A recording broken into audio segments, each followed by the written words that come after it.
Hi everyone and welcome to legal logics. ये video हमारी BSA series की introduction video है। तो इसमें हम समझेंगे कि एविडेंस क्या है, कितने टाइप के एविडेंस होते हैं, इंडिया का इन्वेस्टिगेशन सिस्टम कैसे वर्क करता है एंड साथ ही साथ BSA and Indian evidence act के बीच में हम एक कंपैरेटिव अरेंजमेंट देखेंगे। तो चलिए एक एक करके इन सभी टॉपिक्स को समझते हैं।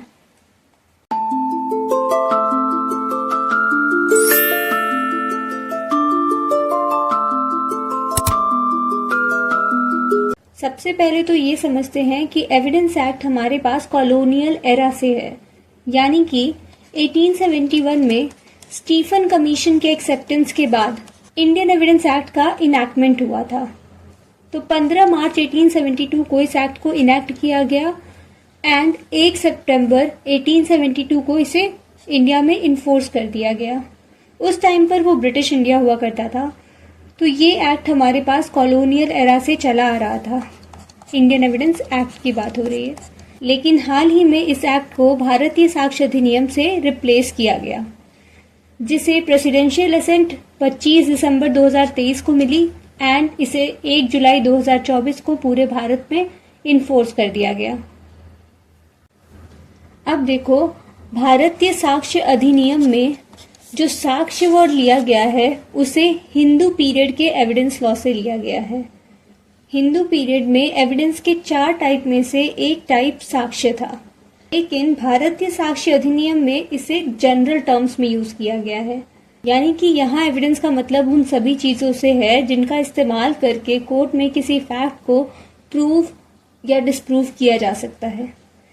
और यही बात जूरिस टेलर ने अपनी डेफिनेशन में कही थी। उन्होंने कहा वो सभी तरीके जो किसी फैक्ट को प्रूव या डिस्प्रूव करने के लिए यूज होते हैं उन्हें एविडेंस कहते हैं।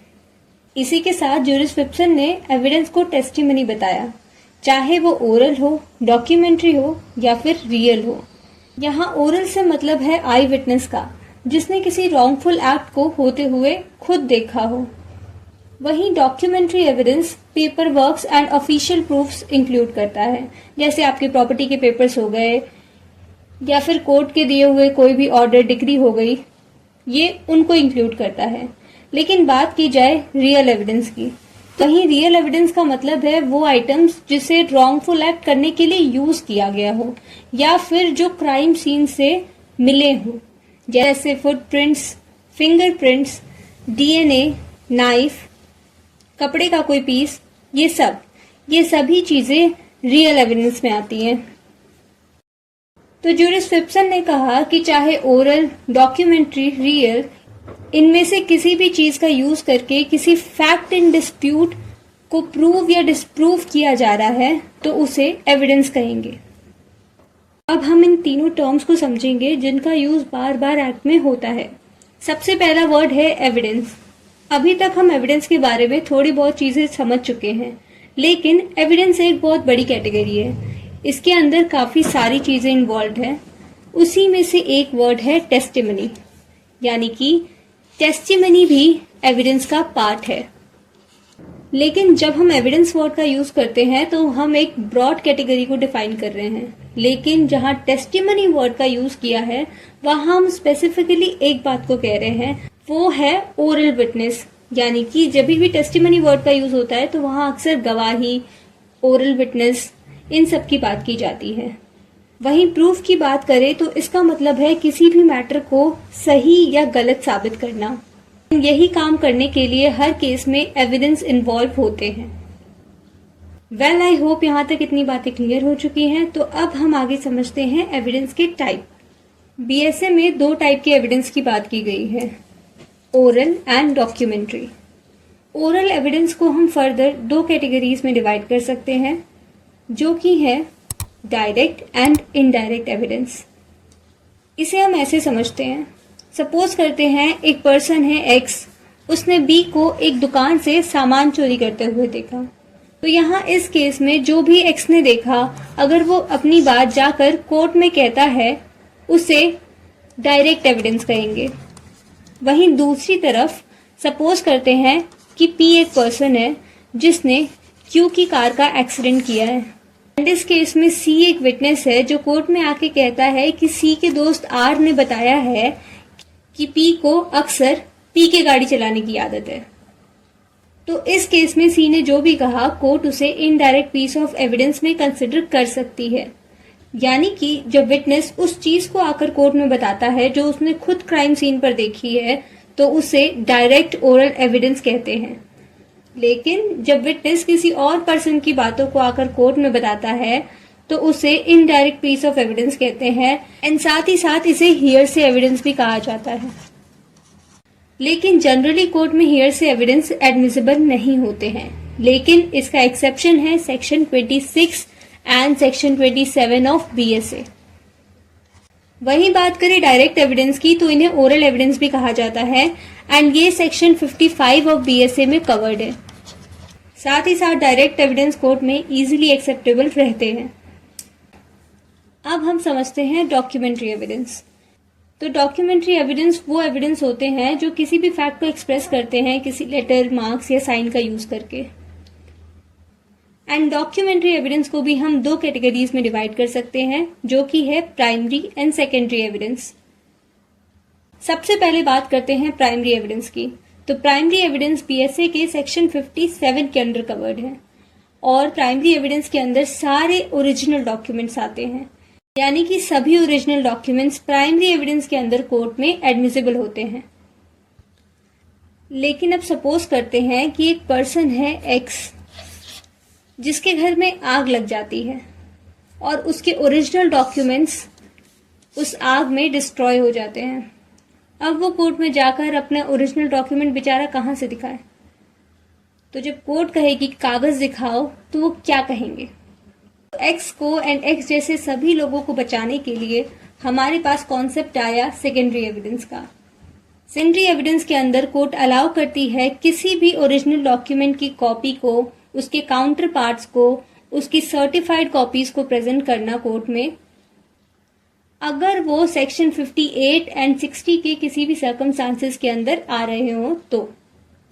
अब सेक्शन 58 एंड 60 किन सर्कमस्टांसेस की बात करता है उसे हम आगे चल के डिटेल में पढ़ेंगे, लेकिन मैं आपको आइडिया दे दूं। सपोज करते हैं दो पार्टीज है X and Y and X ने वाई पर सूट किया है और एक्स के पास ही ओरिजिनल डॉक्यूमेंट्स है। अब वाई बेचारा कहाँ से ओरिजिनल डॉक्यूमेंट्स कोर्ट में प्रेजेंट कर पाएगा?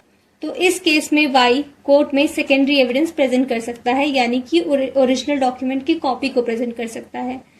इसी तरीके से अगर वो ओरिजिनल डॉक्यूमेंट्स डैमेज हो गए हों, जल गए हों या चोरी हो गए हों एंड और भी कई सारे केसेस उन सेक्शंस में कवर किए गए हैं। साथ ही साथ सेक्शन 61 ने इलेक्ट्रॉनिक एंड डिजिटल रिकॉर्ड्स को भी डॉक्यूमेंट की कैटेगरी में डाल दिया है। नाउ लेट्स अंडरस्टैंड कि सभी लॉ को दो कैटेगरीज में डिवाइड किया गया है, substantive law and procedural law. Substantive law वो लॉ होते हैं जो राइट्स एंड ड्यूटीज को बताते हैं, जैसे कि बीएनएस जो कि आईपीसी का रिप्लेसमेंट है, इंडियन कॉन्ट्रैक्ट एक्ट। वहीं बात करें प्रोसीजरल लॉ की तो वो लॉ जो किसी कोर्ट या अथॉरिटी के सामने किसी मैटर को प्रेजेंट करने का तरीका बताते हैं कि किस वे में कोई मैटर उन तक पहुंचेगा, उन्हें हम प्रोसीजरल लॉ कहते हैं।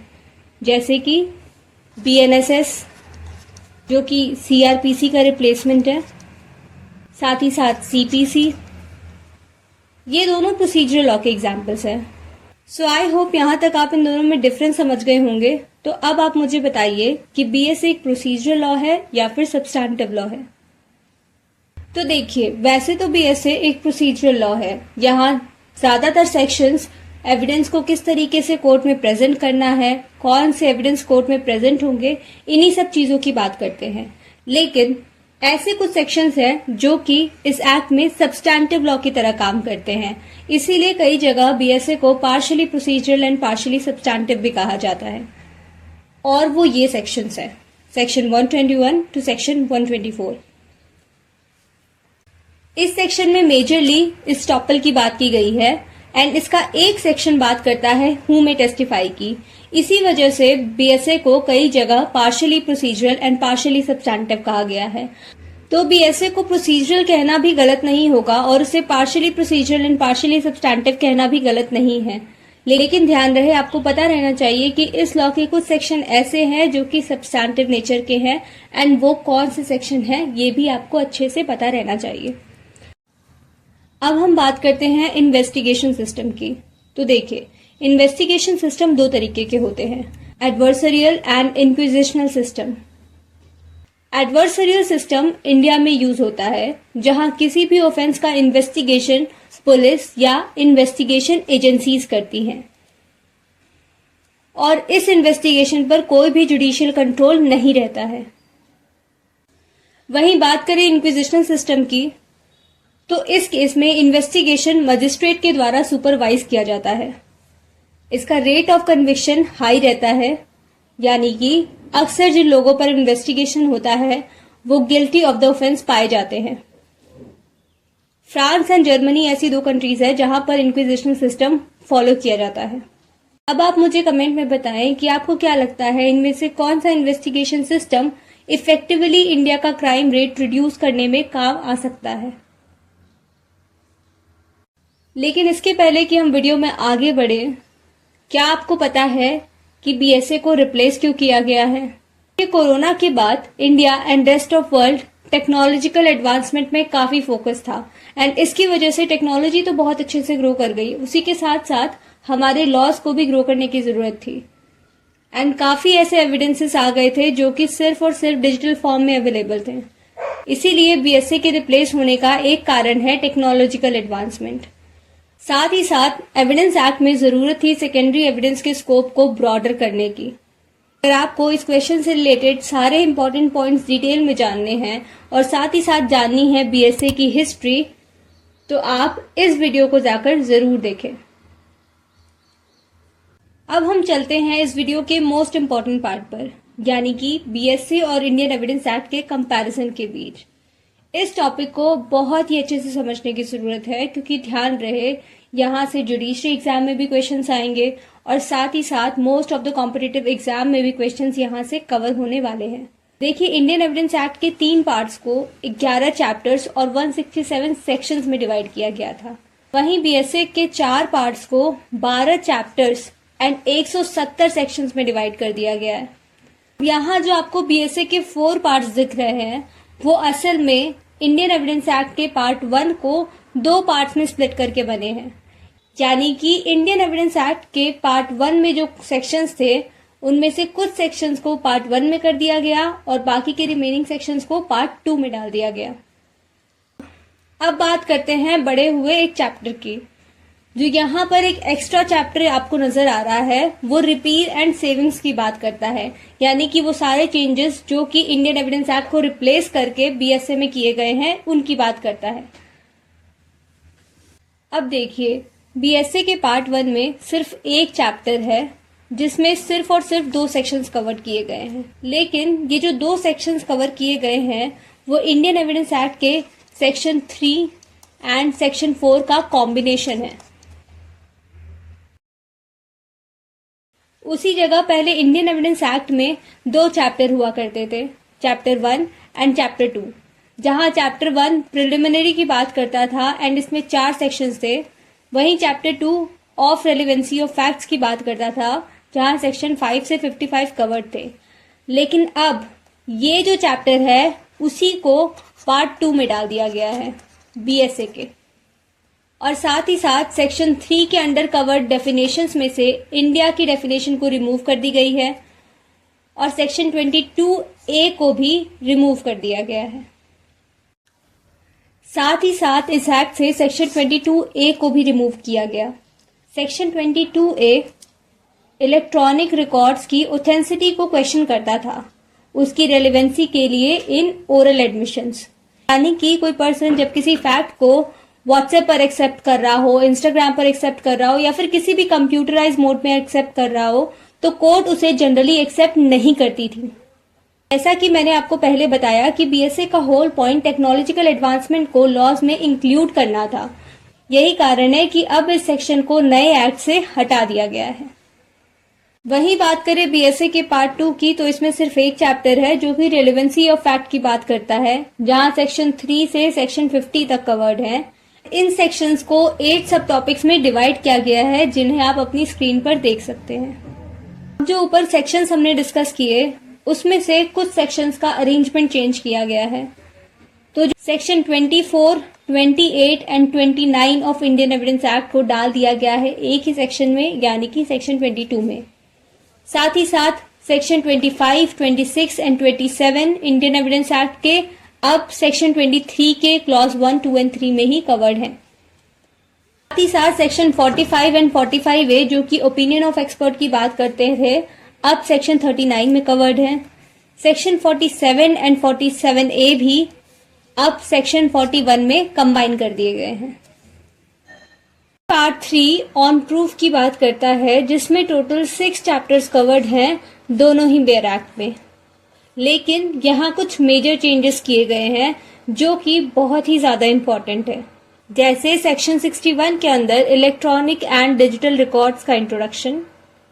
साथ ही साथ जहां पहले section 74 and 75 public and private documents की बात करते थे अलग अलग सेक्शंस में, वहीं अब सेक्शन 74 दोनों डॉक्यूमेंट्स को कंबाइंडली डिफाइन करता है। और सेक्शन 81 के स्कोप में इलेक्ट्रॉनिक एंड डिजिटल रिकॉर्ड्स को भी ऐड कर दिया गया है। साथ ही साथ इंडियन एविडेंस एक्ट के सेक्शन 82 को भी रिमूव कर दिया गया है, क्योंकि ये बात करता था इंग्लैंड में एडमिसिबल डॉक्यूमेंट्स की। सेक्शन 113 को भी रिमूव किया गया है, क्योंकि ये सेक्शन ब्रिटिश टेरिटरी से इन्वॉल्व रूल की बात करता था, जिसकी अब हमें जरूरत नहीं है। इसी के साथ प्रोफेशनल कम्युनिकेशन के सेक्शंस को कंबाइन करके सेक्शन 132 में डाल दिया गया है, एंड साथ ही साथ लीडिंग क्वेश्चंस के सेक्शंस को कंबाइन करके एक ही सेक्शन में अरेंज कर दिया गया है। सेक्शन 166 को भी रिमूव कर दिया गया है, क्योंकि ये सेक्शन बात करता था power of jury and assessor to put questions, और इस सेक्शन को रिमूव करने का रीजन है कि इंडिया में ज्यूरी ट्रायल्स एबॉलिश कर दिए गए हैं, एंड लास्ट ज्यूरी ट्रायल जो इंडिया में हुआ था वो हुआ था इन द ईयर 1973। इसके अलावा हम ऑलरेडी देख चुके हैं कि चैप्टर 12 रिपीट एंड सेविंग्स को इंक्लूड करता है। दोनों बेयर एक्ट अपने में एक शेड्यूल कंटेन करती हैं। तो आज के लिए बस इतना ही। मैं आपसे जल्द ही मिलूंगी एक नए वीडियो के साथ। तब तक अगर आपको ये वीडियो अच्छी लगी हो तो इस वीडियो को लाइक करें, हमारे चैनल को सब्सक्राइब करें एंड कमेंट्स में अपने व्यूज जरूर लिखें।